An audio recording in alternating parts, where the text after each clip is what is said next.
Greetings and welcome to InDepth. I'm Dike Rostant. We are here at the picturesque Hacienda Jacana, and we're very happy to be having a conversation with Faraz Abdul, a wildlife photographer, author, speaker, birding guide, and environmental advocate from Trinidad and Tobago. Many times when we are speaking about independence and the elements of independence, we don't necessarily speak about the birds. So we're going to have a conversation about that in addition to his wider interests.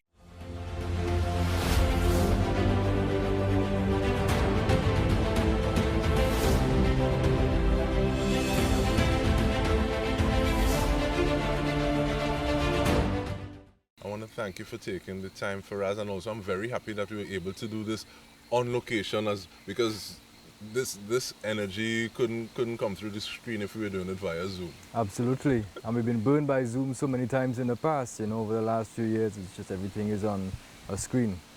So it's wonderful to feel the breeze as well. Definitely. Yeah. And then we're just hearing the birds in the distance. We're looking at some of them in flight. But in terms of being so involved in birds, I think that's a little different from the academic background you have. So give me some points some signposts along the journey, thanks.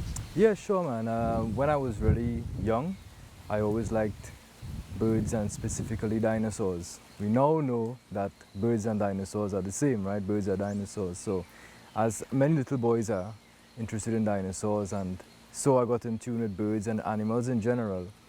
And I used to want to do wildlife photography as a child, because I saw the National Geographic magazines. You'd always have a little section on the back, of obviously stunning imagery, right? But there was always a section on the back called Wildlife as Canon Sees It. And I used to look at this thing, but I never thought for myself that I could see myself doing it. So as I got into teenage and stuff like that, I kind of lost my way. Right? But naturally I was good at mathematics, which is strange, but I had a very good teacher who explained certain things, and it is really, maths is just a way of thinking, right? So I ended up doing that and pursuing mathematics to a point where I got a degree in electrical engineering. It was never a passion of mine, but I was doing it simply for the money. And I always liked nature, and I would work Monday to Friday. Every weekend I'm going as far away as I could from my place of employment. So I'm going to Guayare, I'm going to Toko, I'm going to Icacos. And I'm going through all of these places. I realized how utterly beautiful this country is. So eventually I got a camera, started to take some pictures of like beaches and one or two birds, lizards, anything really that I could come across, right? Because as I said, I always liked animals. And here I am now, seeing documentaries on Asia and Africa and Antarctica and stuff like that, and realizing that we have amazing animals right here. So I'm seeing these things now, and then I'll show my co-workers when I get back to work Monday morning, and they will say, where you went? This is Trinidad? And that was a common thing that I realized, that people would see these things and never understand that this is Trinidad, this is Tobago, this is our country. And because I was working as an engineer, I was able to purchase better camera equipment and so on. And eventually, long story short, I realized that my work was reasonable enough to try to use it for conservation. So I started doing things like showing people pictures and saying, well, this is X, Y, and Z, and this is why it should be protected, which I find didn't have that much of an impact. So I realized I was supposed to maybe combine it with something, and that's how eventually, and this is years and years I'm talking about, ended up at ecotourism and showing people actually what we have, because people would travel thousands of miles to come here and want to see these things. They would want to see a leatherback turtle. They would want to see a Trinidad motmot, specifically because there's no other place in the world where you can find it, right? So that's how I started doing guiding, to show people these things. So it's a rather roundabout journey, but as a photographer, right, and seeing beauty is what I do for a living, basically. And very often it can be explained mathematically, which is a whole other conversation. And it seems sometimes that the most roundabout journeys are the most scenic. That's right. But in terms of that way, and but I want to bring in some of that mindset though, because some people may say it's different hemispheres, but how do you bring that way of thinking, that mathematical sort of approach, if you do at all, to ecotourism, to guiding, to having these tours, or is it compatible? It is absolutely compatible. You know, any profession that you get into, whether it is to be an engineer or to be a person who, I don't know what, any career, right? A chef, a teacher, whatever. Um, the best of those are always the ones that can access a creative side, right? So you have creative ways of dealing with new problems. You have creative ways of delivering information or doing whatever mundane it is that you can do. And these are the things that help to increase efficiency and all of these different things. So um, the hemispheres always, I think, must work in tandem.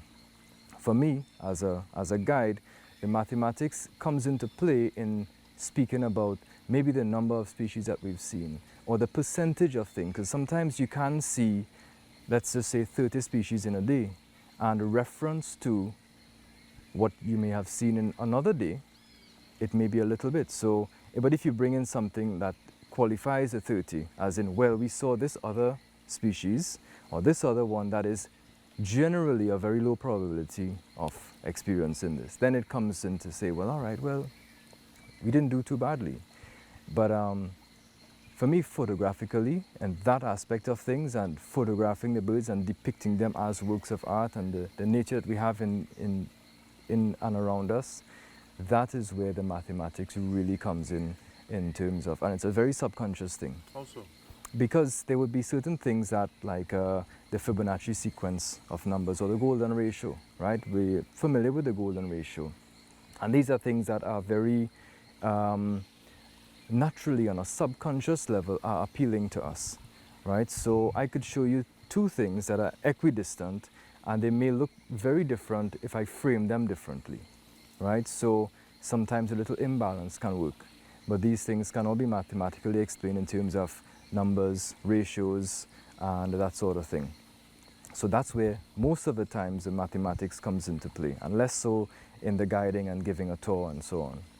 I'm smiling because my father taught maths, phys, and chem for forever. Yeah. So in terms of looking at how it is you bring some of these concepts outside of theory into a practical application is very interesting to me. Yes, for A levels I did maths, further maths and physics, which is basically two subjects because there's a lot of overlap, and it is that mathematics along with some of the engineering math that I eventually did. That is what I find plays the biggest part in understanding nature, understanding art, and so on.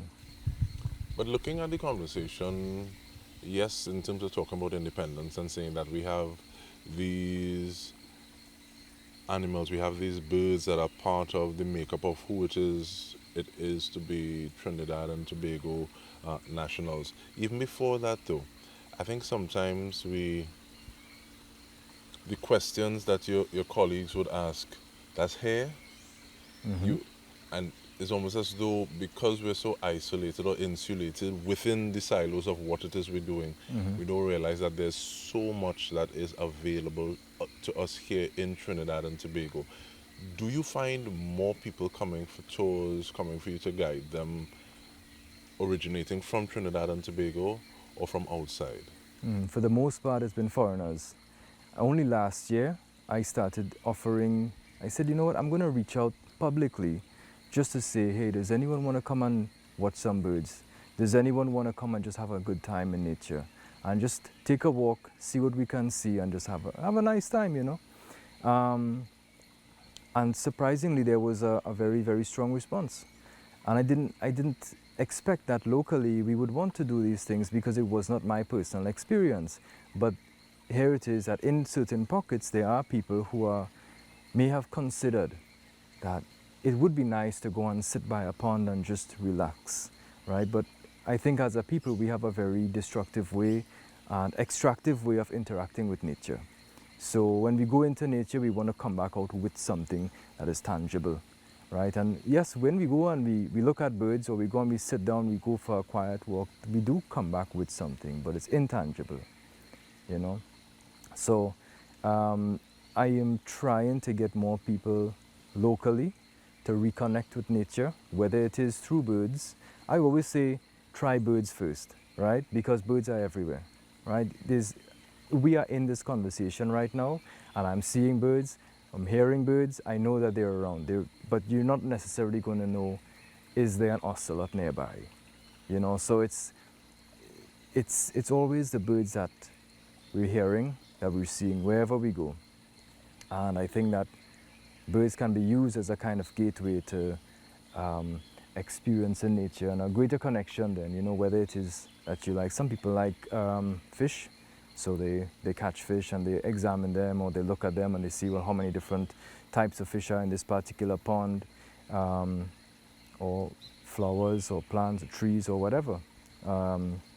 Mushrooms, right? There's a lot of different species of fungi here, slime mold and all sorts of ridiculous things that you see on the television, but you don't know that it's right here, you know? So, yeah, there are various ways of getting into it, but I'm trying to get more people just to experience these things. And we're going to talk about that interactive sort of inclusion in just a bit when we return from the break. One point though, in terms of like that extractive nature, I think that is one of the ways that we're able to have this conversation if we look at the long view, because having people brought to the Caribbean and teaching that extractive sort of nature, so you put it in, you take out that input at its primary stage, you ship it out for somebody to add value, and then for you to purchase it again at a higher price.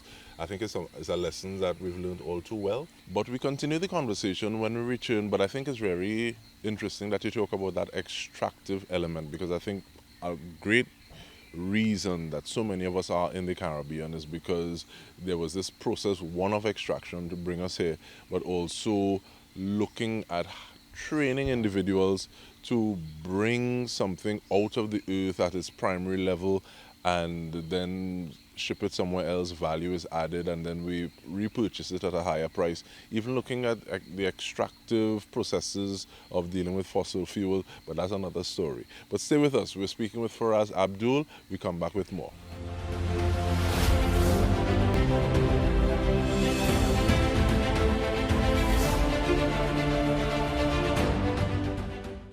So welcome back to the conversation. We are speaking with wildlife photographer, author, speaker, birding guide, environmental advocate Faraz Abdul, and looking at building that level of engagement that people have with nature. And he said birds is almost like I don't want to say the gateway, but is an easy reference point to start from.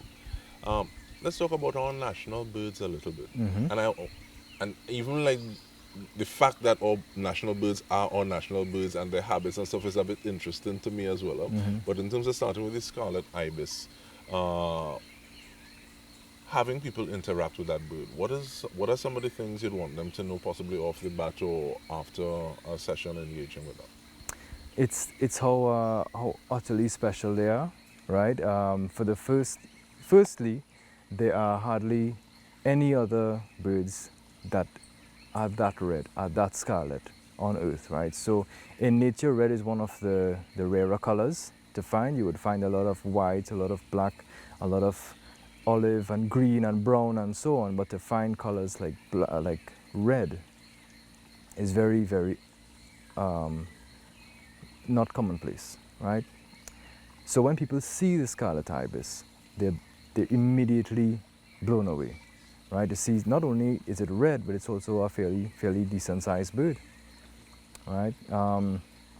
And you know, in terms of the physiology of the bird and everything like that, it is a direct reflection of you are what you eat, right? So I think that in the scarlet ibis is the greatest lesson that we can all take, right? To say, well, be mindful of what you eat, because whatever goes in will come out in a certain way, because that's why it's red. It's the carotenoids in the shellfish and so on that it eats. I remember one person even before he realized that we're not allowed to eat the scarlet ibis because he has a shellfish allergy, and he says, "So I can't eat that Yeah. because possibly it might trigger my shellfish allergy." Well, perhaps, but I believe it goes into the feathers.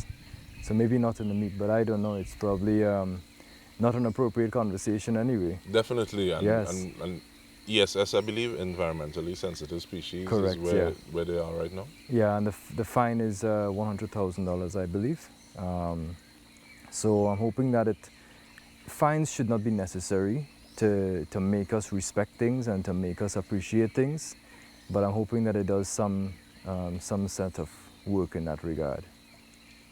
But definitely not environmentally sensitive is the coquelicot. Well, something interesting about the cocorico is that it's, I have a theory that it is in the certain population status right now. It's all over Tobago. Everyone hears it. Everyone knows what it sounds like because cocorico is an onomatopoeia, right? Um, there's a lack of predators for the cocorico on Tobago, right? So there was a large bird of prey that used to be on Tobago, but of course with human habitation and so on, that bird used to feed primarily on birds. So it was a very direct competition with people who had chickens and so on.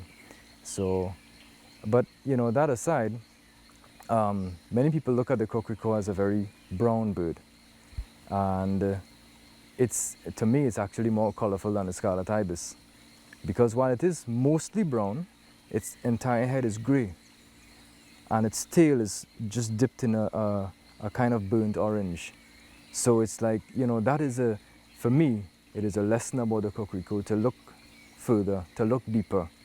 That you can see something and you say, well, that's a brown, annoying, loud bird. But when you get to maybe closer views, right, or you get to experience it in a closer setting, then you can hear all of the other sounds it makes, because they are very social birds. They talk to each other all the time. It's not always a hard cocorico, cocorico that we hear 6 o'clock in the morning when we want to sleep, but it's a lot of different soft voices, especially with the young, when the young are growing up. So I lived in Tobago for a little time recently, and it was one of the most amazing things to do was to see how the cocoricos interact with their young, and how the young how they get integrated into the social structure of the flock. And it's interesting that one, we're talking about birds, but at the same time, there's so many lessons that we can take into our daily lives. One, you are what you eat. Two, looking at how you integrate young into the larger community. What are some of those other things that you think we can get, lessons that we can get if we take the time?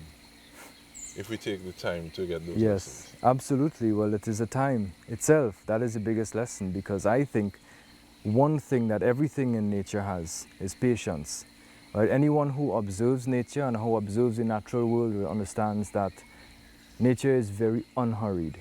There is no rush about doing things. Even a storm that's blowing in might be very blustery and a lot of winds and so on, but it takes its time to get here. Right? It takes its time to leave. Trees take their time to grow.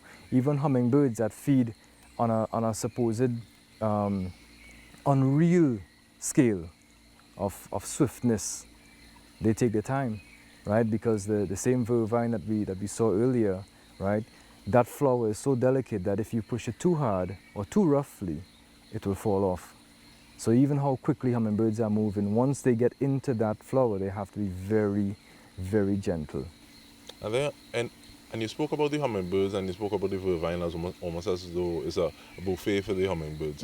But are there any other birds that are national birds or have that kind of interest? I know there's some things that you would see on the on the dollar bills and this kind of way. So what are some of those other birds and how do they play? Right. So they've always been, birds have been such an integral part in our culture, our identity as a nation, right? We are one of the few countries that have birds on their dollar bills, on their currency.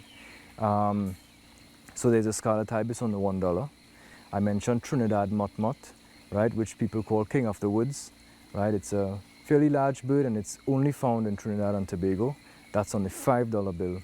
On the $10 bill is the cocorico, or as it's more widely known, the rufous vented shashalaka, which is a very exotic sounding name, also in reference to what it sounds like. All right. On the $20 there is a hummingbird, which I believe personally is a bird called a white-tailed golden throat, which is a very special hummingbird here, as it's feeding only on plants that are found in wide open areas, so they're not really found in the forest. But it is a sketch, and I'm not entirely sure which species exactly, because we have 18 different types of hummingbirds in Trinidad and Tobago. So we kind of narrowed it down to maybe it can be this or it can be this other thing, but it is a hummingbird on the $20 bill. On the 50, we have the masked cardinal, which is a small bird that has our national colors. It's white with black wings, and it's got a red head, bright red head, and a black mask. So that's hence the name masked cardinal. And on our highest denominational note, we interestingly have a bird that's not found here, called the greater bird of paradise. Right? It was brought to Little Tobago earlier in the 19th century, the 20th century, sorry, so the 1900s. And the intention was to breed and supplement its population in Papua New Guinea. But with Hurricane Flora in 1963 and just not being in the correct habitat, the birds eventually died out. But that bird, the greater bird of paradise, is on our $100 note. So it's an interesting point, and I do have a suggestion to replace that bird with something very more significant. Like what? A bird called the Trinidad piping guan. It's also endemic, right? It's like a large turkey. It's critically endangered. It's only found in Trinidad. Where? Specifically in the northeast corner of it, like the northern range, the eastern end of that northern range. And they are slowly spreading west because there's a whole save, that's what we call Pawi, right? So there's a whole Save the Pawi movement in the northeast through Matura into Grand River and all these other villages. And there are probably maybe 200 to 300 birds in the world, and they're all found in the northern range. Wow. So they formerly were throughout Trinidad, throughout the forested areas of Trinidad, even in the southern range and the central range. But because they are large, they are very social, people kill them to eat them, right? So they've been hunted out for most of their range, and they're just on the brink of extinction. So I think it'll be great to celebrate these birds and put them on the $100 note. What do you think comes first, though, in terms of people working to do that, or legislation coming from above? I think it should be a grassroots thing. You know, if you look at any a large tree in the forest, right, the strongest ones are always the ones that grow from the ground up. So I certainly think that is where it should come from everyone. So. And with that, and we see the rains are coming, blessing us a little bit. It's not necessarily best for the equipment, but I'm very happy that we were able to have this conversation for us, Abdul, and giving us an idea of some of the things that we can be thinking about, how we can appreciate what is here in Trinidad and Tobago a little more. And on behalf of the entire TTT News team, I'm Dike Rostant. Thank you so much for tuning in.